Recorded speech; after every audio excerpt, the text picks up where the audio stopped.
Good morning students. आज हम लोग होम साइंस में बीए सेकेंड सेमेस्टर में आपका यूनिट फर्स्ट पढ़ रहे थे। यूनिट फर्स्ट में आपका होम साइंस में हम लोग ये चैप्टर पढ़ रहे थे, जिसमें हम लोगों ने अभी तक रेशे के प्रकार और वर्गीकरण के बारे में बात करी है और रेशों के महत्व के बारे में भी बात करी है। ठीक है, फिर आज हम लोग देखेंगे कि वस्त्रोपयोगी रेशों का परीक्षण कैसे करा जाता है। हम लोग कैसे जान सकते हैं कि जो वस्त्रोपयोगी रेशे हैं हमारे, जिनसे हम लोग वस्त्र बनाते हैं, उनका परीक्षण किस प्रकार से किया जा सकता है। तो हम लोग देखेंगे इनका परीक्षण करने की 3 विधियां हैं। नंबर 1 है आपकी भौतिक परीक्षण।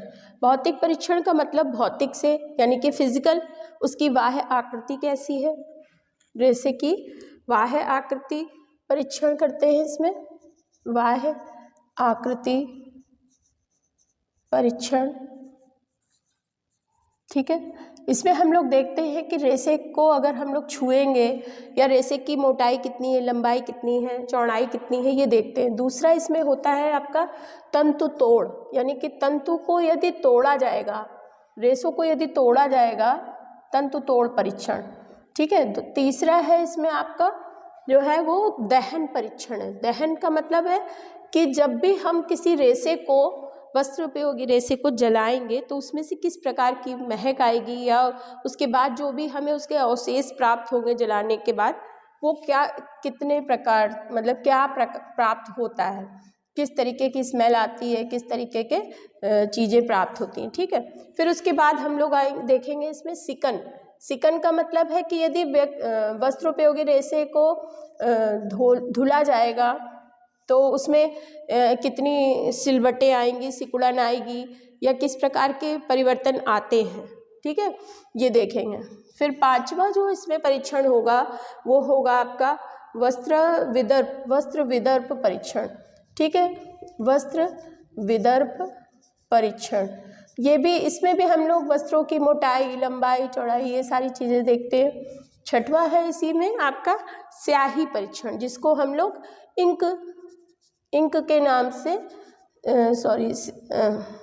स्याही परीक्षण, इंक टेस्ट बोलते हैं इसको। ठीक है, और इसमें हम लोग देखते हैं कि इंक डालते हैं तो कैसे फैल रही है, इंक फैलती है वस्त्र में या नहीं फैलती है, किसी भी कलर की हो सकती है। ब्लू इंक वैसे मोस्टली यूज़ करी जाती है, तो ये स्याही परीक्षण कहलाता है आपका।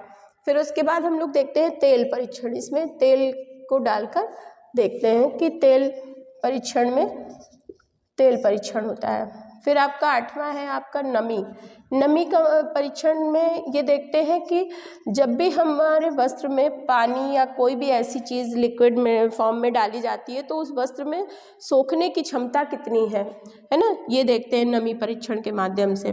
फिर हमारा आता है आपका लंबाई और व्यास।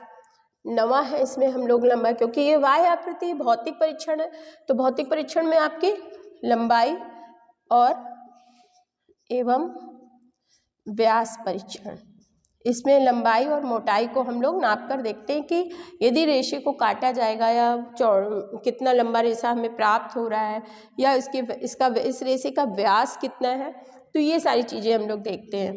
ठीक है, फिर उसके बाद आपका आता है स्पर्श एवं प्रतीत परीक्षण, जिसको हम लोग टेक्सचर भी कहते हैं। स्पर्श एवं प्रतीत परीक्षण। प्रतीत परीक्षण जो है आपका कैसा प्रतीत होता है जब हम किसी रेशे को छूते हैं, तो उसमें किस तरीके, जैसे मान लीजिए हम लोग साटन के वस्त्र को छूते हैं तो हमें मुलायम समझ में आता है, चिकना, उसकी जो टेक्सचर होता है उसका वो चिकना समझ में आता है। कपास के वस्त्र को छूते हैं तो हमें खुदड़ापन महसूस होता है, खादी के वस्त्र को छूते हैं तो खुदड़ापन महसूस होता है ना। इसी तरीके से ये स्पर्श के माध्यम से भी इसके परीक्षण करे जाते हैं। फिर 11 नंबर पर आपका आता है स्पीडन परीक्षण। ठीक है, निस्पीडन परीक्षण। निस्पीडन परीक्षण में भी हम लोग जो है कुछ विशेष चीज़ों को नाप कर देखते हैं, निस्पीडन परीक्षण। तो ये आपके कौन से भौतिक परीक्षण हो गए, जिसमें हम लोग वस्त्रोपयोगी रेशों में जो परीक्षण करते हैं, पहला आपका यही है, ये भौतिक के अंतर्गत आपके ये परीक्षण आते हैं। ठीक है, तो भौतिक परीक्षण हो गया। उसके बाद सूक्ष्मदर्शी। अब जो दूसरे नंबर का है वो आपका है सूक्ष्मदर्शी परीक्षण।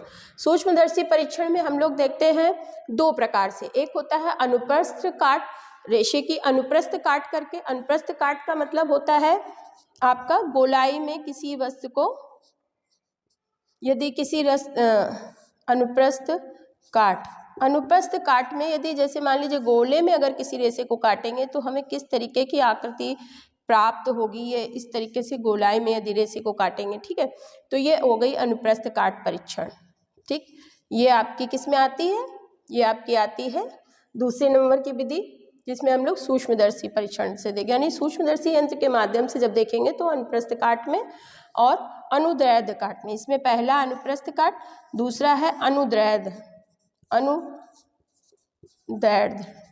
अनुदैर्ध्य काट में यदि परीक्षण को देखेंगे तो इसमें क्या होगा, इसमें हम लोग क्या करेंगे, लंबाई में रेशे को काटेंगे। जैसे ये मान लीजिए रेशा है, तो यदि हमने इसको बीच से काटा तो इसमें हमें किस तरीके की आकृति प्राप्त हो रही, ठीक है, या कितना लंबा रेशा इसका प्राप्त होगा, तो ये हम लोग लंबाई में देखते हैं फिर, ठीक है। इसी में आपका आता है तीसरे प्रकार का यदि परीक्षण देखेंगे तो तीसरे प्रकार के परीक्षण में आपका आ जाता है जैसे क्षार और अम्ल का प्रभाव, ठीक है।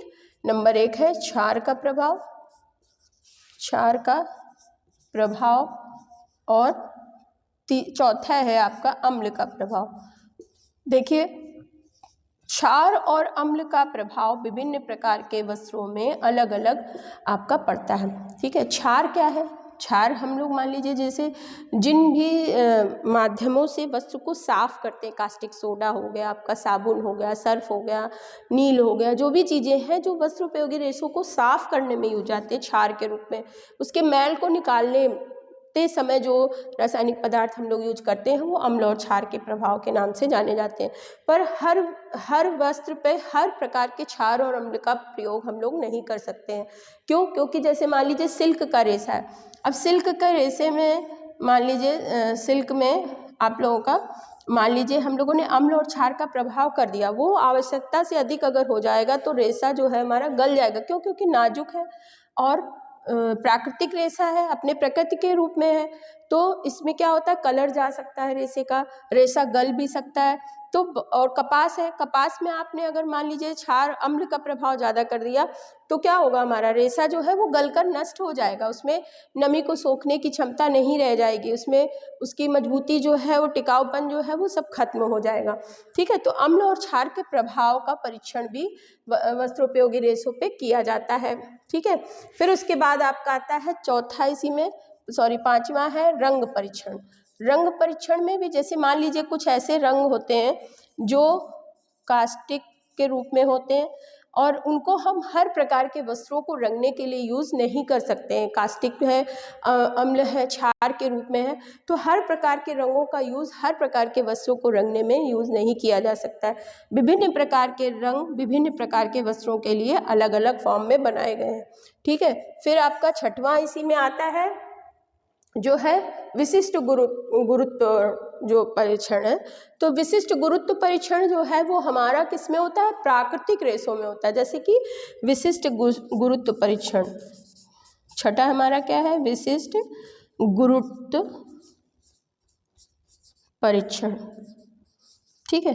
तो इसमें हम लोग क्या करते हैं, इसमें हम लोग देखते हैं कि व्यास देखा जाता है ना, बहुत सारी चीज़ें देखी जाती हैं। नंबर 1 इसमें क्या आता है, कपास, जिनमें सबसे ज़्यादा विशिष्ट गुरुत्व शक्ति होती है। फिर उसके बाद आपका आता है लिनिन, ठीक है। ये प्राकृतिक रेशे हैं आपके, तो इनमें कपास, लिनिन, तीसरा है आपका रेयॉन, ये विशिष्ट गुरुत्व वाले रेशे कहलाते हैं, ठीक है। तो आज हम लोगों ने देखा स्टूडेंट कि फिर आपकी रासायनिक परीक्षण में ही आपका अम्ल क्षार का प्रभाव आ जाएगा, ठीक है। ये तीसरे प्रकार में है आपका।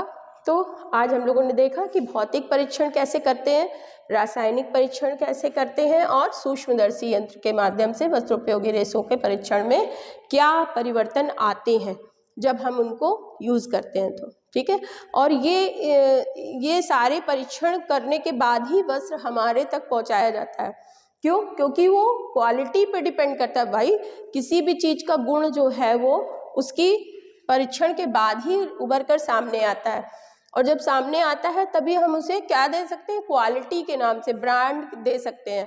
जैसे आप लोगों ने देखा होगा कि सिल्क है, सिल्क में कई प्रकार के सिल्क हैं, तो जो उत्तम कोटि का सिल्क होता है उसकी विशेषताएं निम्न कोटि के सिल्क से अलग होती हैं, और उत्तम और निम्न के जो बीच का दायरा है वो हमारा परीक्षण के माध्यम से ही सेट होता है कि ये नंबर 1 का सिल्क है या नंबर 2 का है या इससे नीचे की फॉर्म का है। ठीक है, तो आज तक के लिए इतना ही बच्चों, आगे हम लोग देखेंगे। धन्यवाद।